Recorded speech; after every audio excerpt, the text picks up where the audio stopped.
प्रिय आत्मीय दाजुभाइ दिदीबहिनीहरू,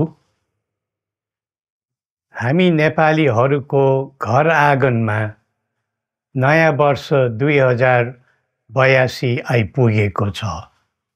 नयाँ घाम, नयाँ ज्योति, नयाँ उत्साह लिएर आएको नयाँ वर्षको उपलक्ष्यमा देश तथा विदेशमा रहे बसेका सम्पूर्ण नेपालीहरूको सुख र शान्तिको मङ्गलमय शुभकामना।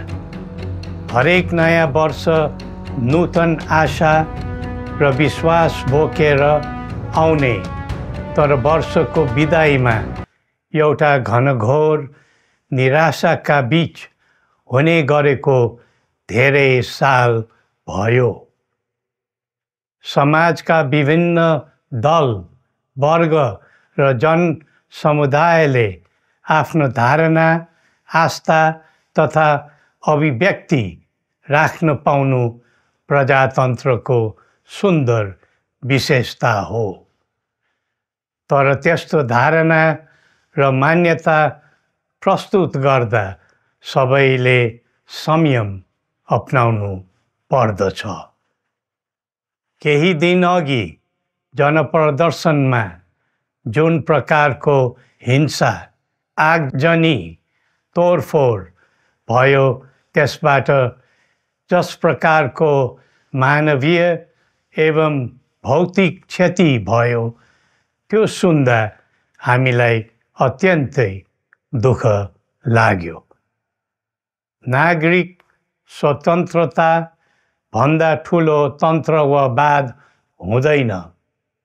वास्तविक प्रजातन्त्र त्यहाँ हुन्छ जहाँ राम्रो, नराम्रो, जनगुनासो वा गुणगान सुन्ने परम्परा र संस्कार हुन्छ। नेपाली जनतामा देश र भविष्यलाई लिएर जुन खालको जागरुकता पैदा भएको छ, त्यसलाई हामीले सकारात्मक रूपमा लिएका छौँ। वास्तवमा नेपाली जनतामा रहेको देशभक्तिपूर्ण भावना विश्वमै अनुकरणीय र अनुसरणीय छ। देशलाई विद्यमान जटिलताबाट मुक्त गराई शान्त, स्थिर र समृद्ध मुलुक बनाउने जागरुकता जुन पैदा भएको छ, नयाँ वर्ष 2082 मा नेपाली जनताको चाहना अनुसारको परिणाम हासिल हुने विश्वास थपिएको छ। मुलुकमा व्याप्त अशान्ति, अराजकता, निराशा र असन्तुष्टिबाट आम नेपालीलाई मुक्त गर्न नेपालको राज संस्थाले जहिले पनि योगदान पुर्याउँदै आएको विदितै छ।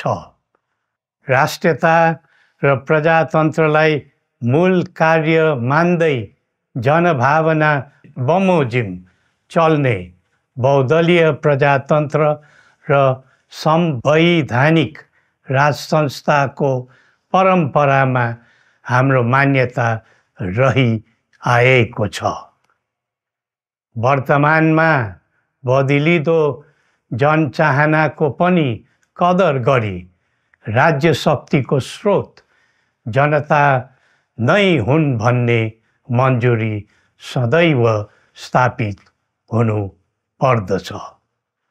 राष्ट्र निर्माता श्री 5 बरामहाराज धीराजको दिव्य उपदेशलाई नै अबको राज्य सत्ताको मूल मन्त्र सोच्नुमा के होला? सन्तुलित कूटनैतिक सम्बन्ध र आत्मनिर्भर नेपालको परिकल्पना नै पृथ्वी पथको मूल सार हो। यही नै राजनीतिको मूलधार हुनु पर्ने हो। विश्वको बदलिँदो परिस्थितिलाई मनन गर्दै विश्वव्यापीकरण र स्वतन्त्र व्यापारका आधारहरूलाई चुनौतीको रूपमा लिँदै चरम आर्थिक मन्दी भोग्नु परिरहेको अहिलेको सन्दर्भमा नेपाल जस्ता विकासोन्मुख देशले आत्मनिर्भर अर्थतन्त्र निर्माणको कार्यमा अर्जुन दृष्टि लगाउनु पर्ने समय आएको छ। स्वदेशी स्रोत साधनको प्रयोगले स्वदेशमै उत्पादन गरी स्वदेशमै खपत गर्दै आन्तरिक अर्थतन्त्रको चक्रभित्रबाटै मुलुकको समग्र अर्थतन्त्र आत्मनिर्भर र चलायमान गराउनु पर्ने विश्व परिवेश निर्माण हुँदैछ भन्ने सङ्केतहरू देखा परिरहेका छन्। विश्वकै उत्कृष्ट यो भूमिमा बाँच्न समेत गाह्रो हुने स्थिति पैदा भएपछि बढ्दो युवा पलायनलाई रोकी युवा शक्तिको श्रम र सिपलाई स्वदेशमै उच्च उपयोग गर्नु पर्दछ। युवा स्वरोजगारको निम्ति अवसरहरूको खोजी गरी नेपालमै आय आर्जन गर्न सक्ने वातावरण तयार गर्नुपर्ने आजको पहिलो आवश्यकता बनेको छ। सबै नेपालीको तन, मन र ध्यान त्यसैमा लगाउनु परेको छ। विश्वभरि छरिरहेका नेपालीहरू एकताका सूत्रमा बाँधिन अब ढिला गर्नु हुँदैन। आफ्ना ज्ञान, सिप र सामर्थ्य मात्र होइन, त्यहाँ आर्जेको पुँजी, स्रोत र साधन समेत नेपालमै लगाउनु पर्दछ भन्ने भावना सबैमा जागृत गराउनु परेको छ। प्रकृतिले दिएको स्वर्ग जस्तै सुन्दर हिमवत् खण्ड नेपाल सिँगार्न र विकासको बिकुल फुक्न कसरी लाग्ने र लगाउने स्वदेश फर्क स्वदेश नै स्वर्ग भन्ने अभियान चलाउनु पर्ने आजको आवश्यकता भएको छ। जनभावना र चाहना बुझी मुलुकको समग्र संरचनामा नै हेरफेर र सुधारका कदम चाल्नुपर्ने तथ्य स्पष्ट देखिन्छ।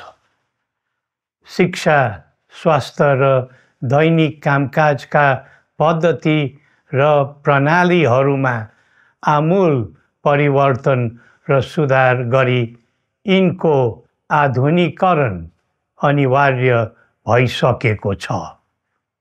युग प्रविधिको हो, सावधानीपूर्वक उपयोग गर्नु सकेमा राष्ट्रको योगदानमा ठुलो टेवा पुग्न सक्नेछ। सुशासन र भ्रष्टाचार मुक्त प्रशासन मूल नारा हुनु पर्दछ। हामी अस्थिरता, अशान्ति, अराजकता, विपन्नता र भ्रष्टाचारको अन्त्य चाहन्छौँ। त्यसका निम्ति नेपाली जनताबाट हुने हरेक प्रयासहरूमा एकबद्धता रहनेछ। मुलुकको गिर्दो अर्थव्यवस्था, रुग्न हुँदै गएको औद्योगिक उत्पादन, बढ्दो राष्ट्रिय ऋण र बेरोजगारी, रक्षात्मक बन्दै गएको राष्ट्रियता, राष्ट्रिय एकता, सामाजिक सद्भाव, मौलिक धर्म, संस्कृति तथा जनस्तरमा बढेको निराशा, असन्तुष्टि हाम्रो चिन्ताको मूल विषय हो। नागरिक पलायनसँगै पुँजी पलायन, भ्रष्टाचार र व्यथिति देशले थाम्नै नसक्ने स्तरमा झाँगिएको छ। यो स्थितिमा नयाँ वर्षलाई उपलब्धिमूलक बनाउनु हामी सबै नेपालीको सामूहिक र एकताबद्ध प्रयास अपरिहार्य भएको छ। नेपाली बीच द्वन्द्व नहोस्, परस्पर अविश्वास र हिंसाको दुःखद मनोस्थिति नबनोस्, देशवासीहरू कुनै पनि नाम र न्युहुमा ध्रुवीकृत नबनुन् भन्नेतर्फ हामी सदैव सचेत र संवेदनशील छौँ। नेपालीको एकतामा नै नेपालको भविष्य निहित रहेको यथार्थलाई हामीले आत्मसात गरेका छौँ। सबैले यही वास्तविकतालाई आत्मबोध गर्नुपर्दछ भन्ने ठान्दछौँ। हाम्रा आह्वान हामी कसैको निजी स्वार्थपूर्तिका निमित्त होइन, कुनै खालको सैद्धान्तिकवाद वा विचारको होइन, समग्र राष्ट्रको स्वाधीनता, समग्र जनताको सम्प्रभुता तथा नेपाल र नेपालीको सुखमय प्रतिष्ठाको निम्ति हो। आफ्नै प्रकारको अग्रणी राष्ट्र हामीले नै बनाउने हो अनि आफ्नो स्वतः र अस्तित्व हामी आफैले उठाउने हो। संसार धेरै अघि बढिसक्यो, तर हामी यो वा त्यो वादको चक्रव्यूहमा फँसेका छौँ। नेपाल आमालाई केन्द्रमा राखेर हाम्रा विचार बन्नुपर्छ, हाम्रा कदम चल्नुपर्छ। हरेक समस्याको समाधान संवाद, सहमति, समन्वयन र सहकार्यबाट हुन सक्छ। आगामी वर्ष नेपाली इतिहासको स्मरणीय र सुनौलो सम्झना बन्नुपर्छ र बनाउनु सकिन्छ भन्ने विश्वास हामीले लिएका छौँ। नयाँ वर्षले नयाँ आशा, उमङ्ग र उत्साह ल्याओस् अनि नेपालीको सुनौलो भविष्यको सुनिश्चितता होस्। श्री पशुपतिनाथले हामी सबैको कल्याण गरून्। जय नेपाल।